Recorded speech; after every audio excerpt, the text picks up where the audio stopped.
Bwana, mambo vipi? Naitwa Kansela Kani. Leo tupo Ubungo, nimekutana na Mnyamwezi, mwanangu sana, mwanangu kabisa, J Papilo.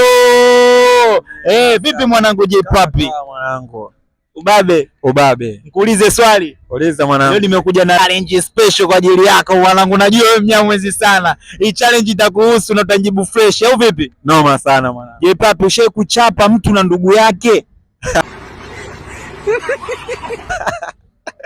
Swali lina utata hilo mwanangu Kansela. Sasa nimekuuliza mwanangu J Papi. Hilo nitakujibu tukiwa wenyewe, lakini wewe mwanangu unafanya ugomvi sana mwanangu, unatafuta ugomvi sana mwanangu. Mimi nimeoa mwanangu. Ndio najua J Papi, ila shida ndio ipo hapo. Mke wako akiona clip kama hii alafu umekataa kunijibu mimi swali ambalo yeye mwenyewe ukilijibu atajisikia vizuri. Wewe sasa utajisikia vibaya ukimjibu mimi hapa. Baridi mwanangu, sikia, sasa mimi sijai kuchapa kutokana na ile, naheshimu sana mashemeji kwa sababu mimi sina urafiki na shemeji. Yaani mimi nikishajua bwana demu wangu ana rafiki yake wa kike, yaani huo ushemeji mimi nakuwa sina, kwa sababu hata namba zao yani nile nakuwa sina kabisa mwanangu. Unajua mashemeji na mitego sana mwanangu.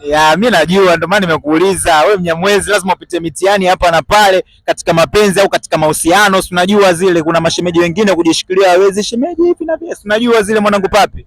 Ndio mwanangu. Ila walikukuta wale mashemeji wa design hiyo. Mashemeji wa design hiyo hapo, yani unatoka na shoga yake anakufuata shemo, mimi nimekuelewa, lakini sasa kuna sehemu inabidi ufike mipaka, afu ukiangalia sura yani amfikii demu wako basi ila alikuja na wewe uka ignore, sio kwa maana walikuwa hawaji, wamekuja ila umewakataa mwenyewe. Kuja amekuja mpaka sasa hivi anakuja nini, lakini kuna siku kama anakuja Peskai.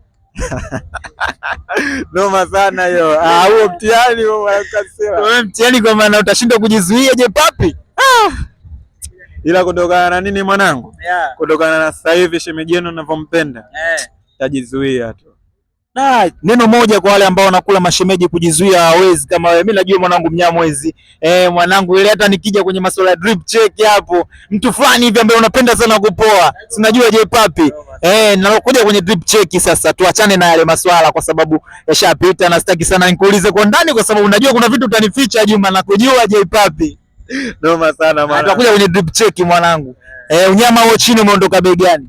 Unyama chini hapa huo kama 65 hivi yani. Sio bei sana 65. Hiyo Jima Queen, maana nasikia kuna fake. Unaweza kuona mwanangu 65 kabisa kitu wenyewe hiyo.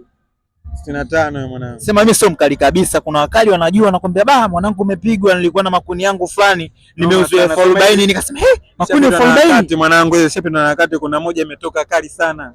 Kwa hiyo tunatarajia kuivaa hiyo. Mapema sana. Kwa hiyo hapo chini tu 65, hapo kati kwenye suruali kwenye trouser. Hizi bei rahisi mwanangu 25. Kuna mwanangu mmoja makumbusho pale. Kwa mshikaji wako gani? Kuna mwanangu anaenda kama atu nani? Jina limenitoka kidogo lakini mwanangu sana yani. Na hiyo hutaki kukuza brand ya mwenzio bila mshahara. Mwanangu, si unajua tunakuja hapo kati kwenye prova. Prova 15 tu mwanangu. Prova 15 la mtumba au mbona sije kusikia kuna prova 15 shehe wangu. Mbona unataka kunipiga J Papi? Sawa poa. Kofia hapo? Kofia hii kama 10,000 tu Kariakoo pale mwanangu. Na hapo juu kwenye t-shirt? Hiyo t-shirt mwanangu sema hapa nimelificha kidogo lakini brand kubwa sana. Inaondoka kama 25 kabisa. Nimeona madini humo ndani. Tutolee kwanza. Gold hiyo. Noma sana mwanangu. Hiyo hapo. Bei gani umeondoka nayo? G mwanangu. Hii kama 13 tu. Mashallah shehe wangu. 13. Sema wanasema English gold. English gold wanaita. Umenichapa. Sahi mwanangu Popkizi tena mwanangu J Papi. J Papilo, skali ya walembo. Sema sasa hivi kama kutulia na mchumbake mmoja. Mashallah shehe wangu. Tuombea heri tu. Ile shemeji yenu alikuwa naloga kaniweza sana huko. Stilelo bwana, mengine unajua mwenyewe J Papi. Tala.